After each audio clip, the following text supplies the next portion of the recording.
My name is Sergeant Rick Schiff. I'm an 11-year veteran of the San Francisco Police Department. I hold the department's highest Medal of Honor for bravery. That used to mean a lot more to me than it does now. What I'd like to talk to you about today is my now 7-year-old daughter. This is an identical twin. Her sister is now dead. Her sister, when she was 4 years old, Kristen, developed a highly malignant brain tumor that had spread throughout her spine and her brain. The doctors told us that we had really two options: take her home, let her die, or bring her in for massive dosages of chemo and radiation simultaneously. In either event, she was going to die. They were quite certain of that, and very quickly. Believing her only chance to be the standard route, we gave her the chemo and radiation. It burned her skull so bad she had second-degree burns and her hair never came back. To change her diapers, we had to wear rubber gloves because her urine was so toxic and it burned her.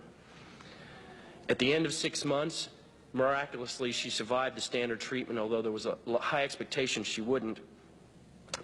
She still had cancer.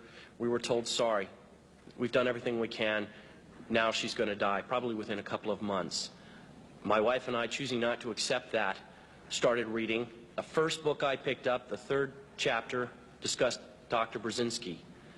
As you may guess, I have some expertise in fraud. In fact, I'm quite certain there are enough attorneys in the room that I could be vordeered as an expert in fraud. And I conducted my own investigation. I have no doubt the man is not a fraud. I have no doubt that he does what he does out of earnest belief that his medicine works. And now you're in a position to judge for yourselves whether it works or not. But it's well established by the FDA that it's non-toxic. 18 months later, we took my daughter off the anti-neoplastin. She had not died. She had no signs of tumor. She remained free for 18 months of cancer.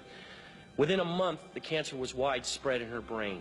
We put her back on Brzezinski's. By the way, at the objections of our doctors, for some reason felt that it had failed her.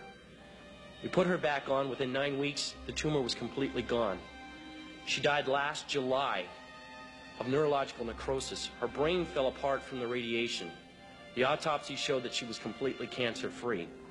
Out of 52 cases of that disease ever, no one died cancer-free, just Chrissy. So she didn't die of a terminal illness.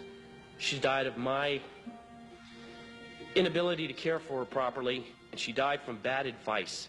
She died because there's a government institution that disseminates false information and is not looking out for the welfare of the people. You know, ladies and gentlemen, I swore an oath 11 years ago, and I think most of us in this room swore at one time or another to uphold the Constitution. It says life right in the beginning.